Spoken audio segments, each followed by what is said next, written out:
We're on. Tom Heineber. We are live. We are live, people. We got Dr. Kathy Travnicek. What's up? Pain specialist, rehab specialist, crazy runner, mem specialist. We're going to talk about that. She's a crazy runner. Let's see how we're doing with views, because as soon as we got enough, we're going to make this show pop. We're going to talk about tampons filled with caffeine. Yes. We're going to talk about being from another planet and not understanding any pop culture at all. And that's why we love her, because she comes fresh. It's like Mork for Mork. And so we're going to talk about that. What else are we talking about? Let's see, some ultra running, marathon running. Nike almost broke the guys almost broke the 2-hour marathon. That was yesterday. That is a big deal. That's a big deal. That is a big deal. What else? I think we're ready to start, though, because we got 1,100 viewers right now. Oh, yeah, let's go. Make it pop, Tom Heineber. Kathy T's not a guest, she's a co-host, y'all. I hit the wrong button. I'm alright.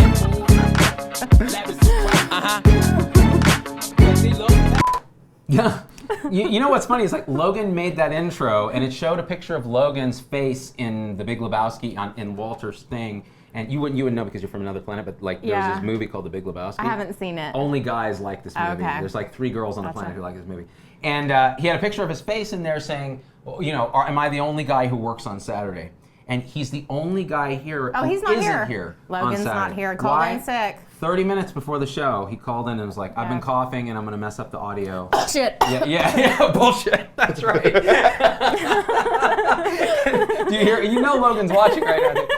And so I was like, nah, take it off and maybe edit some video for tomorrow, because we're going to have, and you were in it, Kathy T. Yes. A Moana parody of You're Welcome for Nurses Week. Today's Nurses Day, so we got to give mad props to nurses everywhere. But for Nurses Week, we are launching You're Welcome. Kathy was in it, a bunch of nurses were in it, a bunch of docs were in it. It's going to be dope, dope, dope. So we're editing it and launching it tomorrow for AMA. Stay tuned. Anyway, so what are we talking about, Tom Heineber? Today we're going to be talking about ultramarathoning and tampons filled with caffeine. That's right. All of the above. Basically, we call it Saturday in Vegas, right, Kathy T? That's right. Yep. That's Tampons, right. marathons. Or you can put vodka in the tampon. Has that happened? I've heard people do that. Wow. Tom, you probably know the name for this. There's probably a name for this. What do they call vodka in tampons these days? That's called marinating.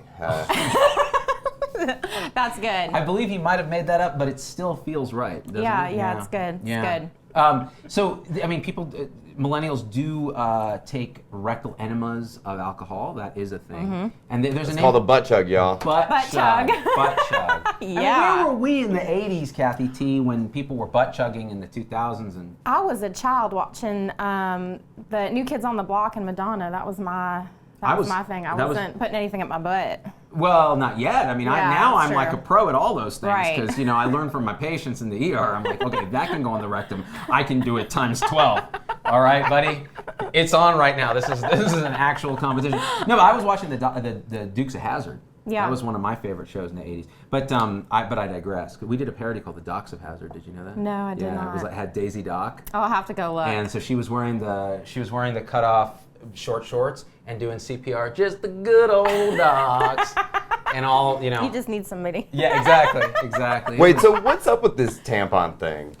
So I belong to a trail ultra running group on Facebook, and someone had posted in the group and said, "What do you guys think about this?" And it was on a reputable company's website, so I thought it was real. So I read the article and I sent it to Zubin here, and I thought, we got to talk about this, and I'm going to try this. Yeah. So I linked the article in the description, you guys. The article is linked in the description. And it is an article on a reputable, what is it, Oisel? Yeah, Oisel. Oisel. They sponsor Kara Goucher, who's an Olympian. And so I thought it was real. And shall I read some of this? Go ahead. She sends it to me, and this is what she texted to me yesterday. And she says, because I was like, Kathy, can you be on the show again? And she's like, I don't know. The whole you guys are creepy, there's issues, restraining order hasn't worn off. But she came anyways, and what she said was, oh, here's an article we can discuss. So I read through it, and I was convinced it was real. Yeah, so until was I. the very end. And this is how it goes. It's introducing GoFlow, caffeinated tampons for the female athlete. And it basically shows, you got to see this picture. We can't pull it up because we don't have Logan to actually load images, but it's caffeinated tampons for the female athlete, and it says, according to Oisel's ongoing mission to demystify and empower the miracle of womanhood for all women everywhere at every stage and cycle of her life, we are thrilled to announce that we have partnered with leading manufacturers of both feminine hygiene and coffee production products to create the first ever caffeinated tampon. And I was like, finally.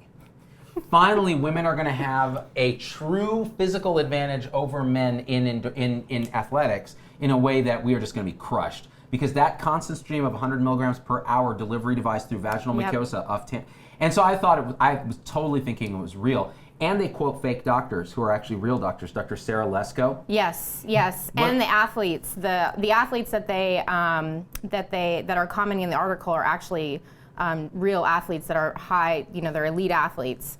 So I read through it quickly and I thought, oh, I got to try this. So I went to go buy it on Amazon, not there. Went to the website, couldn't find it. And I thought, maybe this isn't real. Maybe this is a fake story.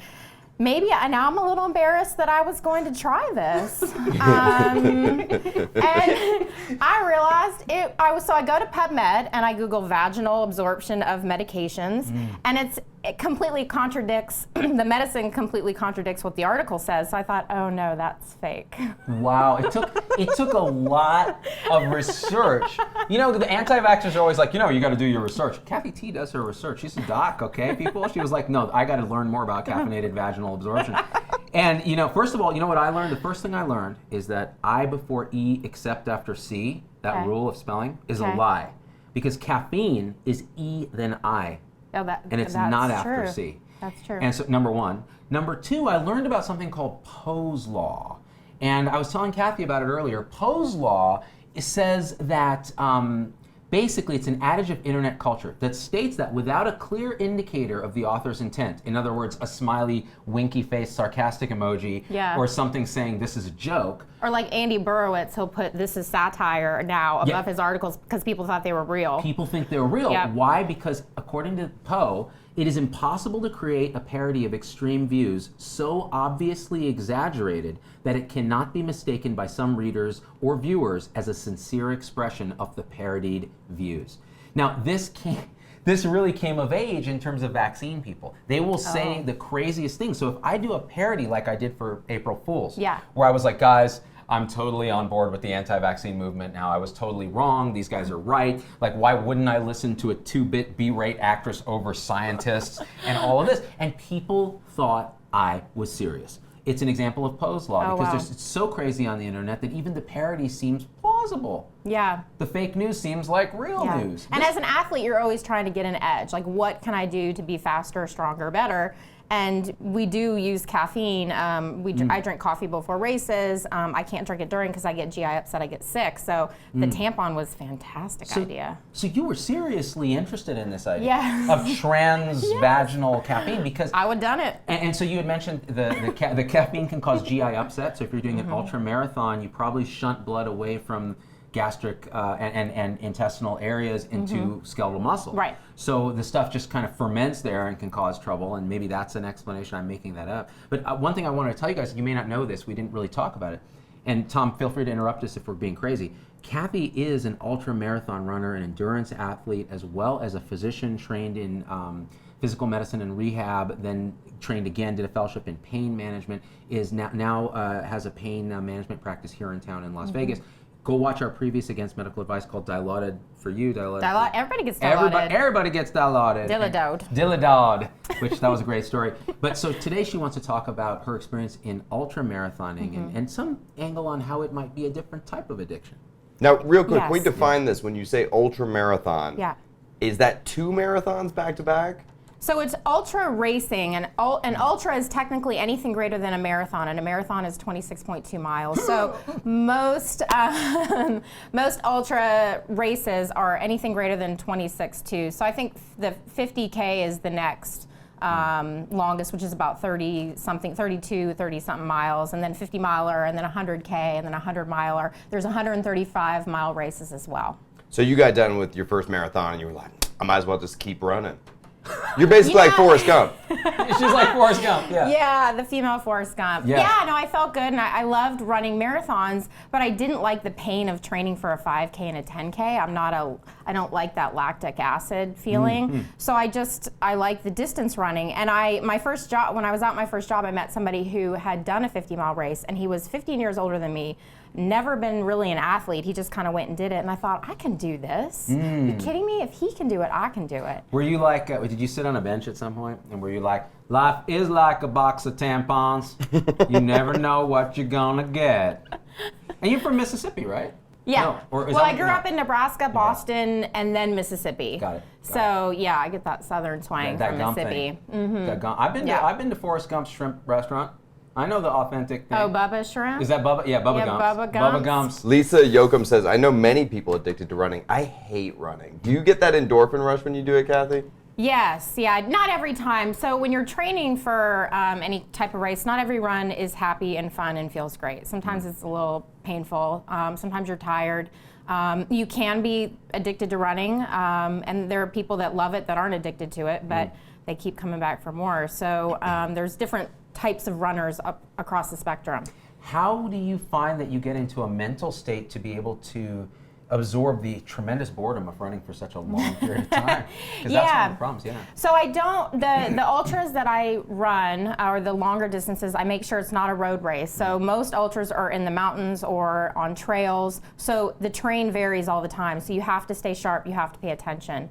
I also break up the race mentally into I look at the map before, and then they have rest stops or like little food and bathroom stops, so many miles each way. So you have at the 5 mile, you have something at the 8 mile, at the 15 mile, they're scattered across the course. So mentally, that's how I run the race. I run to the aid station, and then I kind of start over, like, okay, 5 miles there, now I have 6 to go. And so it's a mental game that way.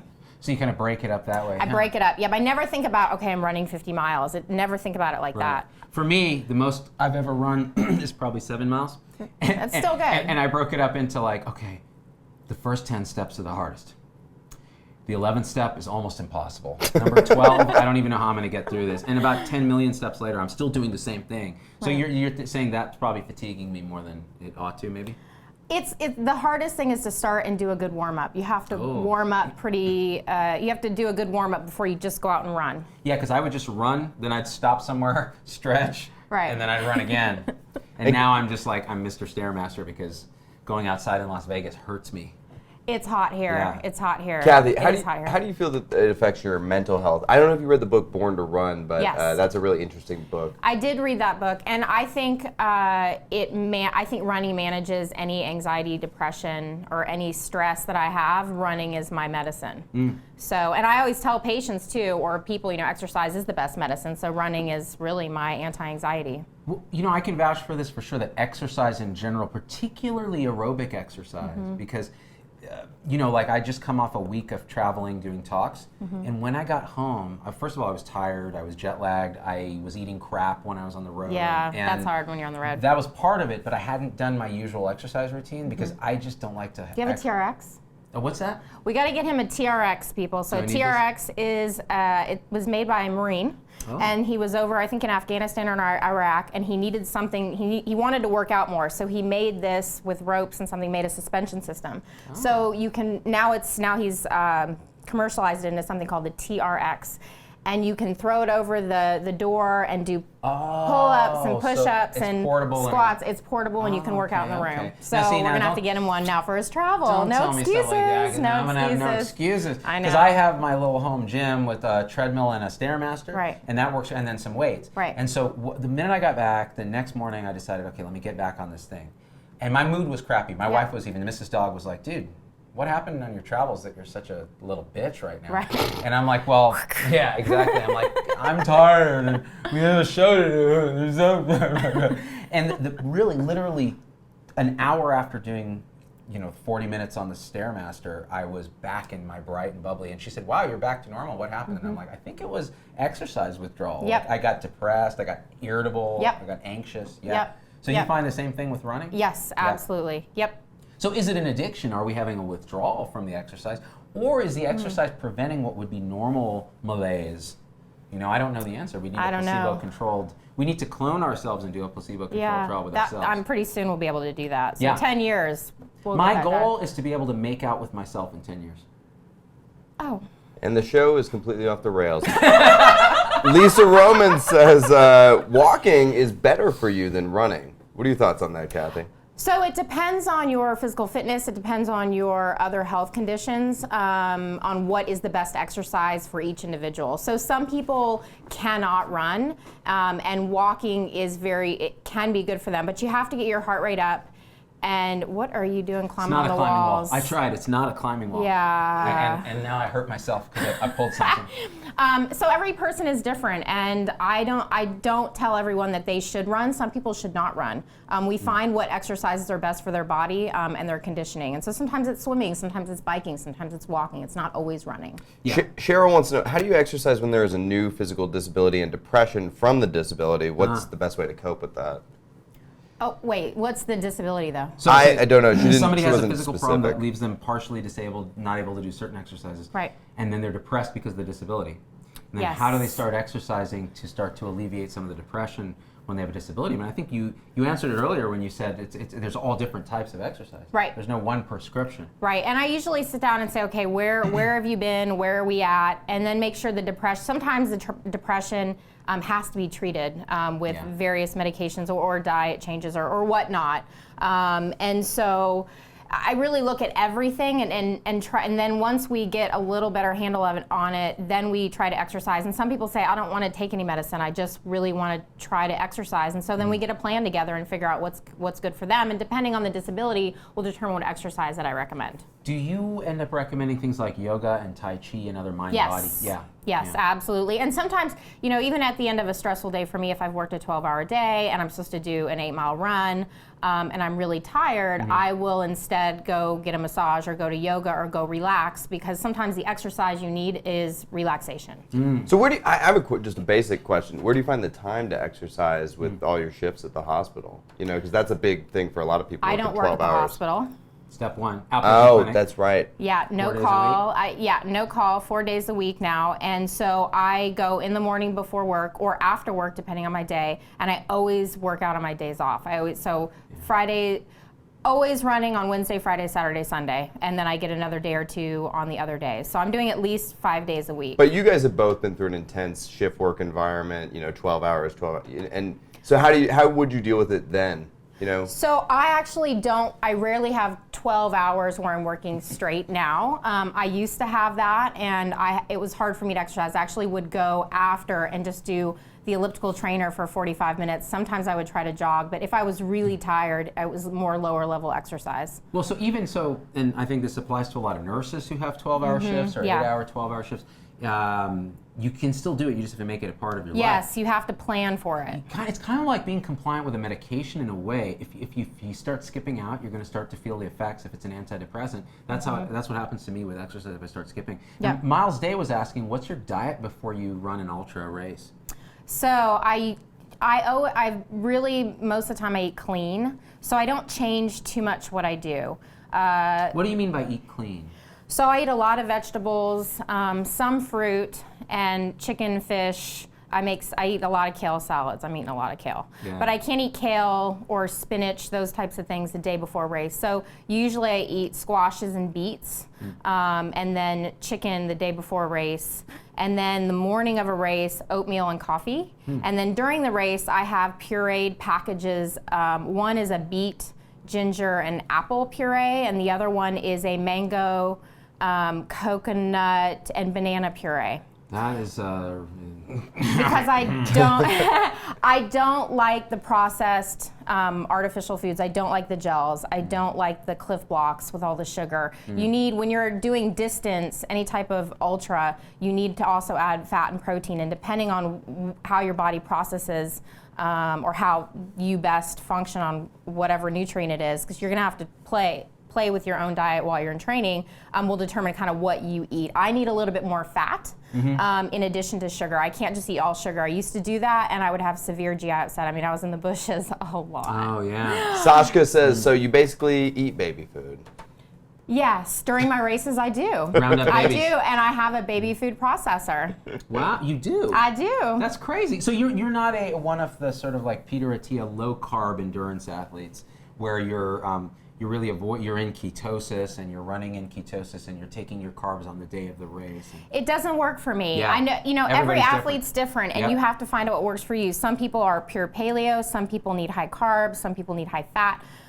Timothy Olson is a very well-known ultra runner. He's a high fat ultra runner, and he'll talk about he eats lots of avocados when he's running, bison meat, bison sticks. I don't know how they make jerky? them. Yeah, Yeah. like bison jerky. Snap into a Bison Slim Jim. Yeah. Right. And then some runners just use gels. There was a woman who ran a 100-mile race, and she took a gel, like almost 2 gels like every hour. And 20 hours times 2, that's like 200 gels. I would be puking my guts out. But some people tolerate it, and so you have to find what works for you. And you only do it in training. You never experiment on race day. Never. Yeah, never experiment on race day. So Never. I've done that before. It's all badness. So Dr. Peter Attia used to say in his blog when he would do, he did long distance swimming events, like, tons of miles. And he was taking the gels while he was swimming and was throwing up in the ocean as he was, And he was like, I was just tired of throwing up, so I had to change my diet. But you're right, he was experimenting on himself on non-race intervals. Yep. And then for the race, he was already tuned up. Yep, that's what you have to do. That's the best way to do it. Yeah. Yep. And the reason why I added beets, actually, so my sister is a registered dietitian. She was working at the Olympic Center in Arizona, and they are doing a bunch of studies on beets with athletes. And so they would use this concentrated beet powder, and they would drink it before and after their workouts. And so they were monitoring their workouts with beets. So beets they're very powerful antioxidants, but they also have some other great stuff in them. So I eat a lot of beets, and I think that's also really helped my training. Do you constantly believe that you're having melena and hematuria?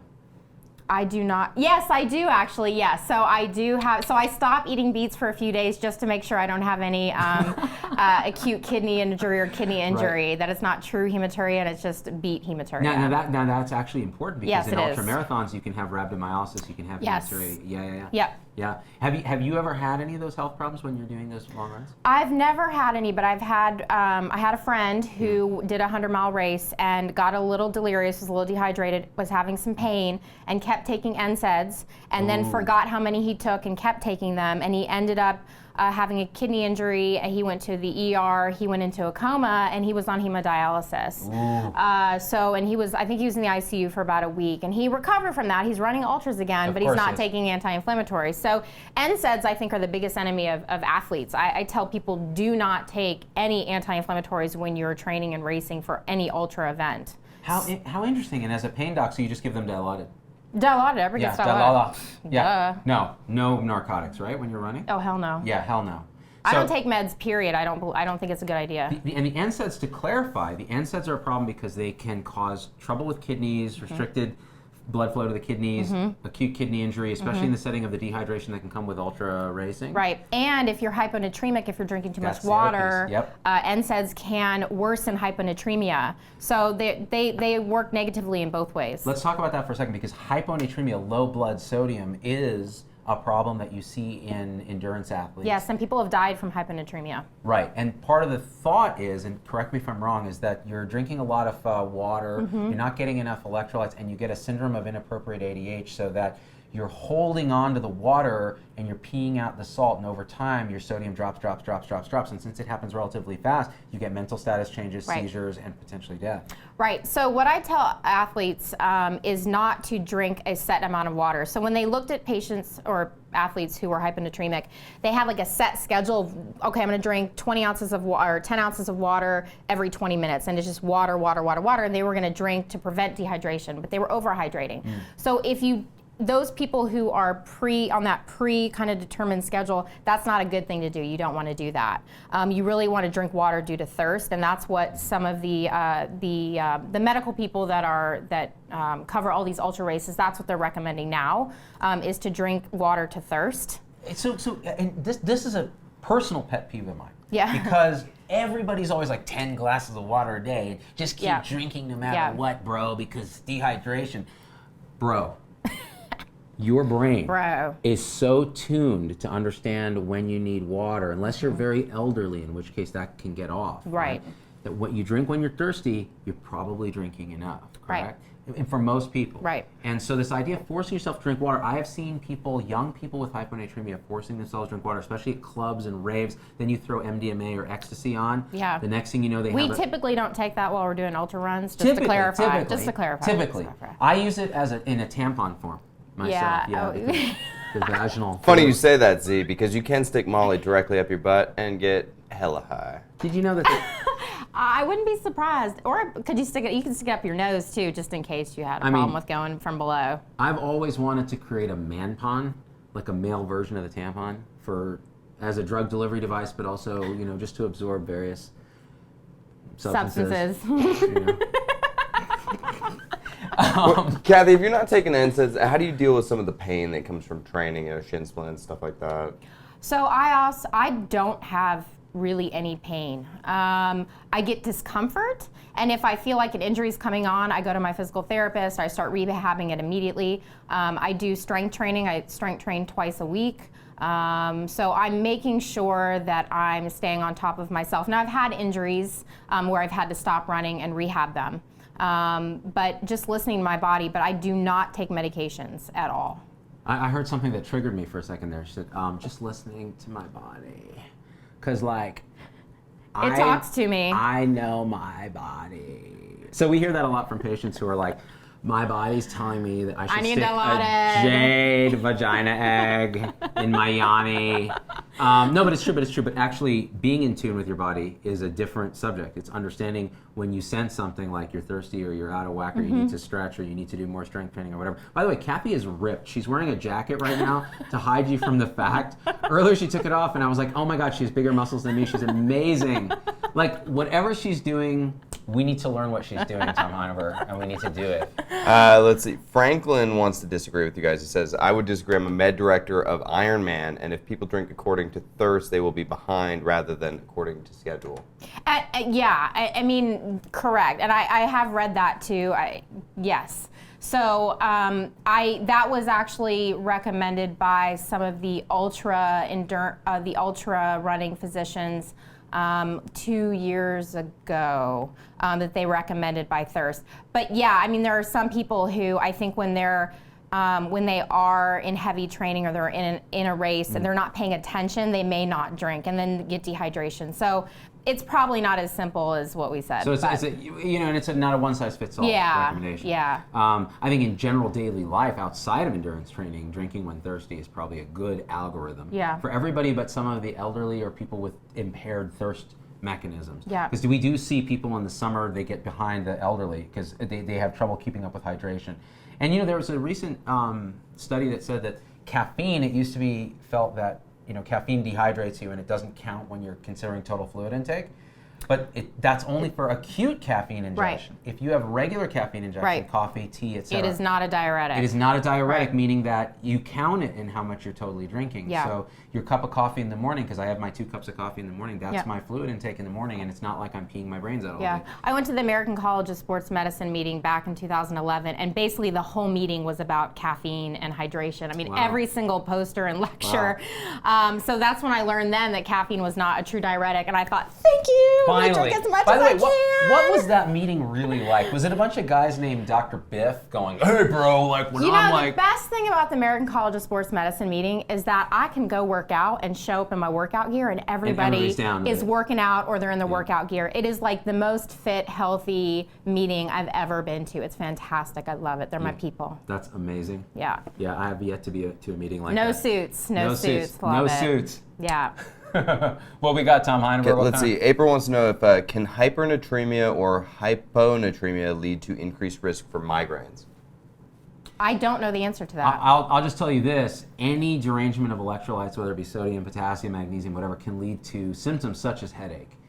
So the answer is yes, but I think you have probably usually bigger problems than that. And honestly, most migraines are not caused by hypo or hypernatremia because most people don't suffer from those conditions in a normal, balanced physiology. It's usually an older person on different medications, someone with a cancer or a tumor, an infection, that will cause this so-called syndrome of inappropriate antidiuretic hormone.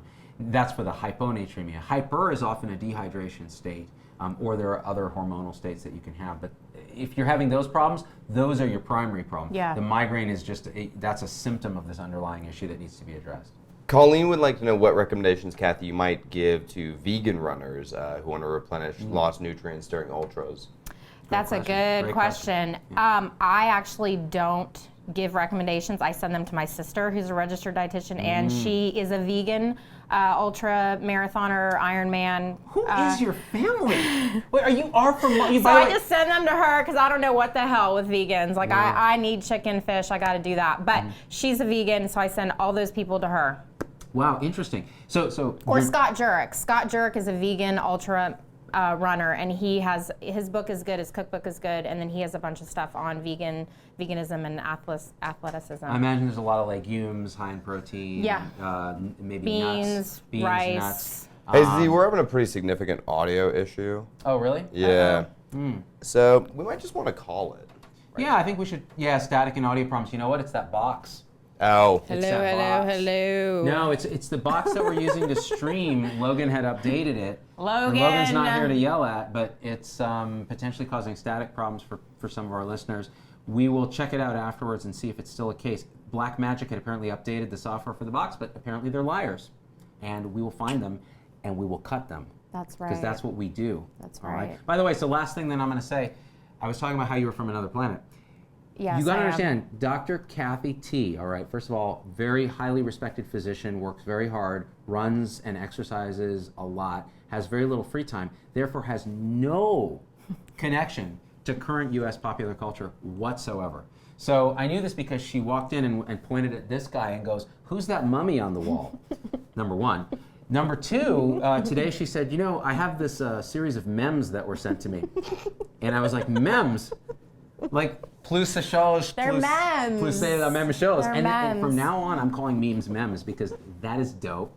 And then there was another thing, right? What was it? Oh, I said, we're doing a Moana parody. And she said, I've never heard of Moana. I don't know. It's not just that I haven't seen it. It's that I've never heard of Moana. And that is why she's my favorite person in the world. Because it's like you can show her the wonders and horrors of pop culture. And she's like, wow, I've never heard of this.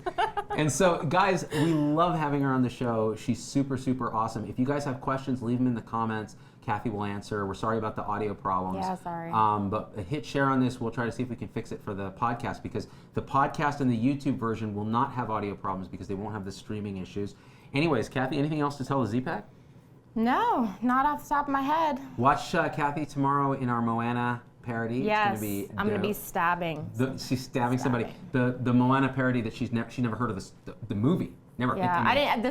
The songs that you guys play. That was the first time I'd ever heard of them. It's pretty amazing. I don't watch a lot of TV, so I'm not know really what? sure what's going on. I think you are awesome. Okay. Yeah, because I don't have TV anyways. I make Tom teach me pop culture. Anyways, guys, thank you again. We love you all. Tom Heineber, what do you think? I think we out, Z. I think we out too. Apparently the audio is fixed now, which is useless. I hate you so much, Tom Heineber. I'm I.